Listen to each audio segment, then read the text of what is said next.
Senior Compliance Officer here at St George's.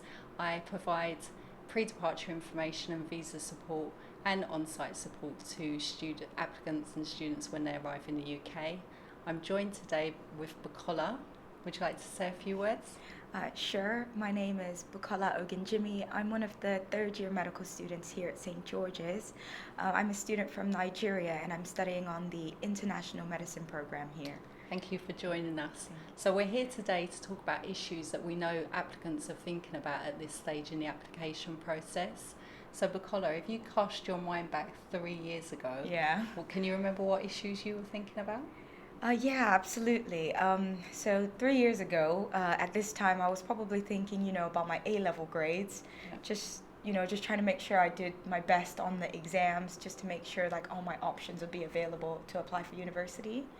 And by the time I did get my offer, I was so excited. So I thought, okay, now I've got the offer. I need to start thinking about a visa application.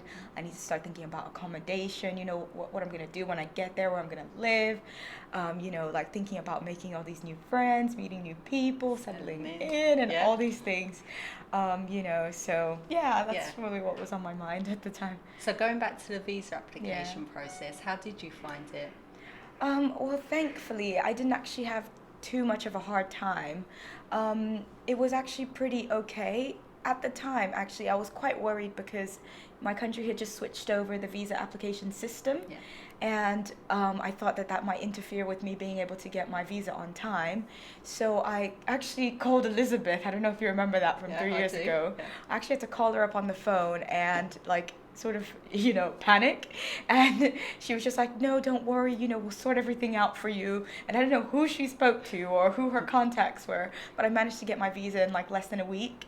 And then before I knew it, I was on my way out. So brilliant. Yeah. So the resources we provided as well. So the application is quite lengthy and detailed, but the resources we provided helps. Yeah, there's online, they sent us a document that had all the information that we needed to actually fill out the paper application itself. Yeah. So it had the questions one by one, what you need to write in as the answers for each question on the visa application. So obviously that was really helpful, especially if it's your first time ever filling one out. You could just go literally line by line and just match it up. And then you just have to make sure that everything that they ask you for on your offer letter, that you have done it. Yeah. Because you can't actually get the visa until you've fulfilled all the requirements. Yeah, that's right. So you read your offer letter, look at the conditions, and then once you've met all the conditions of offer, we send you over your sponsor letter, and then you can apply. So it was pretty straightforward. Okay. Yeah. So moving forward, Sue, so you arrived in the UK, you arrived at St George's. How did you feel? What did you do? Oh, okay. So when I arrived, I actually arrived a little bit late. So I was, again, kind of worried that, okay, what was it going to be like? But it was actually absolutely fine.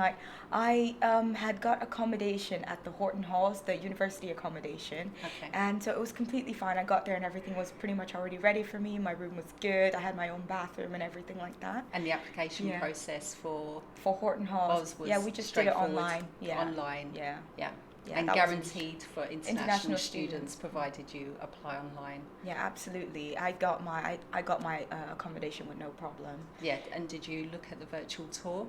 Yeah. Actually, I actually did. There's an online tour that you can sort of see a 360 view of what the rooms and the actual building looks like, and you can actually see how big it is, and see the kitchen and all those things, which is quite helpful because that I don't need to bring an iron, I don't need to bring all these random stuff. You can buy all of that stuff when you get here. Yeah. And there was security there as well, 24/7, so it's going to be safe. So I think it's a pretty good option. And there's a lot of international students that elect to stay in accommodation at the university. So making new friends, how difficult did you find that? Well, it honestly just depends on the kind of person you are, I think. And for me, I found it was okay. People were so sweet. And George's is the kind of university that's really, really friendly. I think probably uniquely so. I don't know if it's like this in other places. And unique. Yeah. It's pretty easy to make friends. I mean, there's so many different ways. When you first come, there's this thing called Moms and Dads. Okay. Yeah. So did you go to a freshers fair? Yeah, so there's this whole day dedicated to joining societies and pretty much meeting people, joining clubs, joining sports and things like that. All the societies have their little stall, and they all try to recruit you and make you a part of their society. And they're all really sweet, and they give you like little treats and like things to entice you to come back. So you sign up to a million different things, and then throughout like maybe the first couple of weeks of uni, you try out all the different ones, and then you sort of stick to the ones you like. And which ones did you join? Okay. So I did cheerleading. I've been doing that since first year. I really enjoy it. It's something I did before uni as well, so I just thought, okay, let me carry on with that a little bit.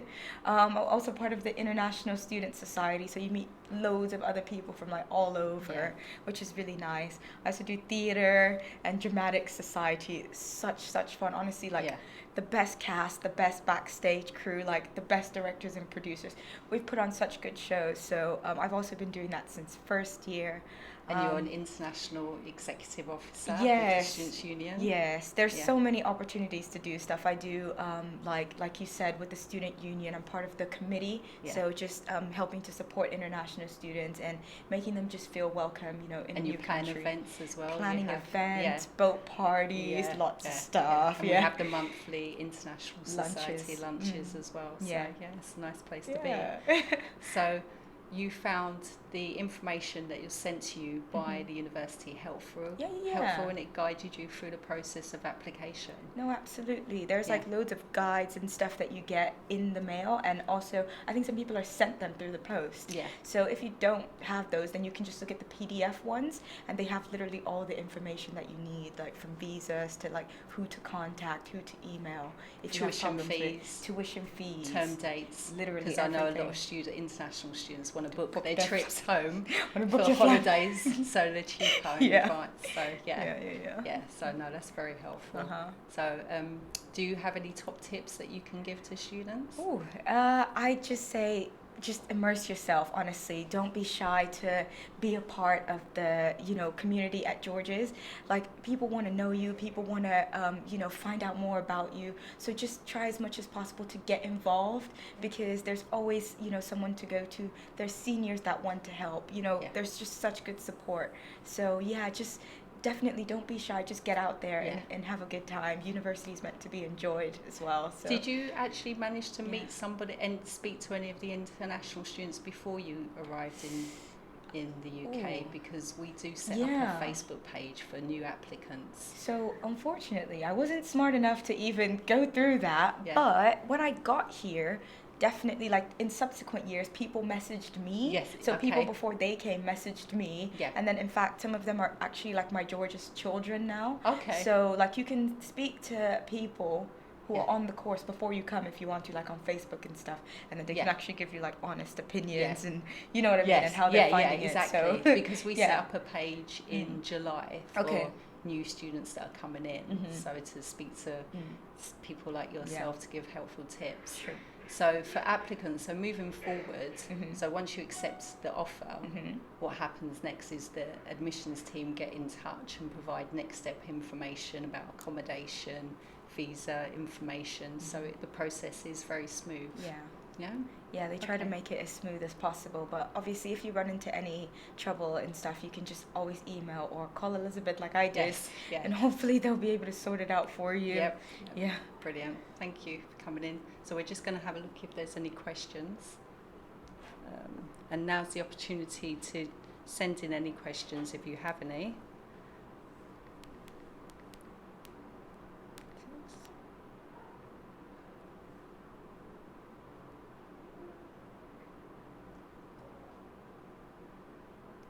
So one question we've just received is, how did you make the decision whether to stay in private or university accommodation?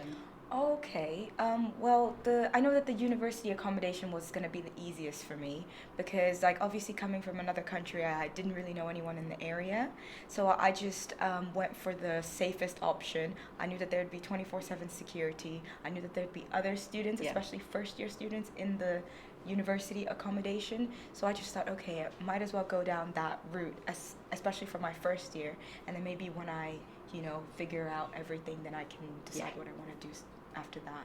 All right. Thank you for coming in today, Bukola. You've been absolutely amazing as usual. Thank you. Thank you. Thank you.